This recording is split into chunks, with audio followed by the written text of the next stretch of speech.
What is up, YouTube? Welcome back to the Crawler Room. Happy holidays, Merry Christmas to everybody. So today we have a good video. Today we have an unboxing video. As you can see, we're going to start off with Jasmine, just show her off. She is doing well. I actually got some feeders for her today. Hopefully we can get her to eat. I am still having trouble getting this girl to eat. But I did pick up some discoid roaches. Don't want to show that just yet, but today we're going to be doing an unboxing, guys. I also did a rehouse on two of my spiders. I did a rehouse on my Monocentrophus balfouri. Let's see if we can turn the light on, see if we can see Ghost. There's Ghost. But she is doing lovely. I'm hoping it's a she, but you know, we don't know. Looks like she's burrowing a little bit, which is cool. I know that a lot of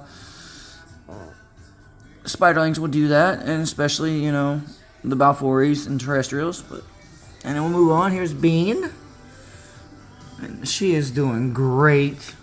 I recently refreshed her house. I didn't change it. I just refreshed it. Gave her a bigger piece of cork bark and a much bigger place back there to web up.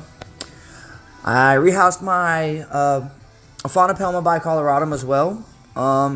And immediately after doing so, she sealed up her hide, and I believe she is either hibernating or she's in pre-molt. I'm leaning more towards that she went into pre-molt because she just had two really large meals before I rehoused her, so pretty sure she went into pre-molt.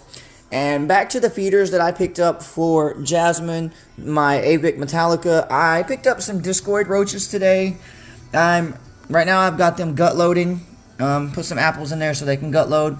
I'm hoping that this is what she's used to eating, because it seems like when she goes to take a cricket and she bites into it, she's looking for that crunch from a roach and not getting it, and she just drops the cricket, or she kind of acts like the cricket's not big enough. So either way, I'm hoping this fixes the issue, but I'm trying everything I can to get this girl to eat. She's the only spider I'm having problems with getting to eat. Every one of my other spiders, they eat like champions. And I also picked up some silkworms as well, just to try her on those. And I'm going to see if I can't get a couple of these to mature out. And I'm going to put them in the enclosure with my Avics and see if I can get them to do their natural predatory response when it comes to moths and stuff. And see if I can't get them to jump across the enclosure to attack a moth or something. I look forward to that video. And as you can tell, my other Avic, she is in pre-molt, whatever. She's really made a thick webbing. You can barely see her in there. She is just, yeah. And Callie, surprisingly, is not out today. She is actually in her hide, which is very unusual. And of course, Miss Talia is always hide. Well, I wouldn't say Talia, not Talia, but Tom. I keep saying Talia, but I'm pretty sure it's a male. 90% sure it's a male. But I wish it was female. But it is what it is. Anyways, on to the unboxing. So today I was at Underground Reptiles, and I seen something there that I really wanted. I've already set up the enclosure, and here's the enclosure. And as you can see, today I found a Brachypelma smithy. I absolutely could not turn it down. Smithies, you don't come across smithies very often. However, you know, I'm hoping it is a smithy and not just a Homorii, or I think it's a Homorii, what they're called. But yeah, I think it's the Homorii, the Brachypelma Homorii, that looks similar to the smithy. I'm hoping this is an actual smithy. Because a lot of times you'll buy them as smithies and it'll be sold to you. I think it's the Homorii. It's the other one that looks like this. There's so many Brachypelmas. But anyways, this is the enclosure that I set up for her. Hopefully it's a her. But simple. Just use some Zilla, jungle mix, sphagnum moss, leaf litter, terrarium moss, and a little fake plant. And then I used a coconut like shell husk, whatever you want to call it, for a hide. And as you can see, I made a little starter burrow for her down there. So she should go right in there. And I went with a more naturalistic enclosure compared to my other enclosures. Just trying something different, you know, experimenting with my enclosures and just giving, you know, my spiders different things to see what works the best, to be honest. So I've already tested the temperament of this little sling. She is not bolty at all, so I don't expect to have any problems rehousing this spider. So go ahead and get her in here. I haven't picked a name for her yet. Not sure. I'm sure I'll name her eventually. I always name all my spiders. She's sitting right there at the edge. She's a sweetheart. I mean, you can bump her booty and she don't, see?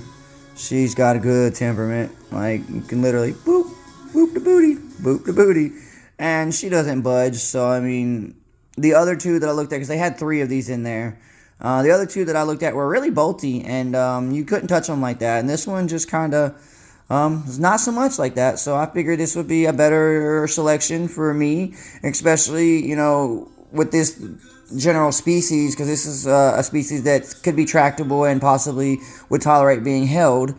And, you know, it just seems like that this one's got a really good temperament and would be a good educational spider, just like my Arizona Blonde. My Arizona Blonde is very tractable, and you can hold her.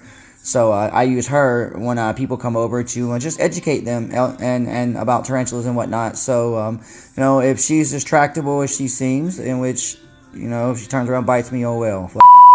Oop, shouldn't have said that. But, you know, watch my language, Adam. But yeah, without further ado, let's go ahead and get her into her house. I don't want to stress her out anymore. And we're just going to take my paintbrush and we're just going to coax her out. And she should just gently come out. Come on, darling. Come on. It's okay, baby. Come on. Yeah, there's that.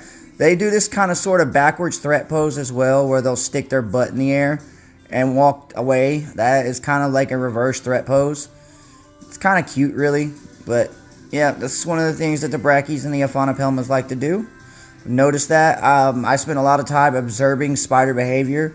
So, yeah, I notice a lot when it comes to my spiders. There's not much that goes on with these guys.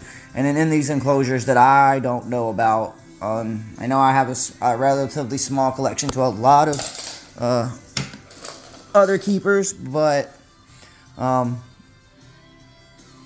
I said, you know, I think me having a smaller collection, you know, it also allows me to spend more time with these guys and actually really get to know the genus and the way they act and their behavior and things of that nature. So there is benefits to having a smaller collection, in my opinion, which eventually, yes, I am going to get more spiders. You know, I'm not done. I eventually will probably, I'll end up with about 30 to 35 species is about what I'm looking at. Slowly but surely, I mean, like I said, after Christmas, I will, you know, be getting ready. They're taking the Christmas tree down, so I will be adding a bookcase in that corner and one there as well. I told you this, guys, on the last video, I believe. And then I'll be adding a nice table or shelving over there as well. So I'm going to have more spaces for spiders. So, yeah.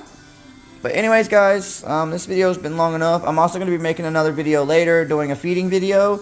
So look forward to that. So you guys will be getting a double video today. So anyways, if you guys are new to this channel, please like and subscribe and share. Like, it really helps me on the algorithm. It really helps me get me out there and helps get me, you know, more views and more followers. You know, I'm really trying to build this channel, guys. So please help me out. Like, share, and subscribe. Hope you guys have a great day, and I will see you on the next one.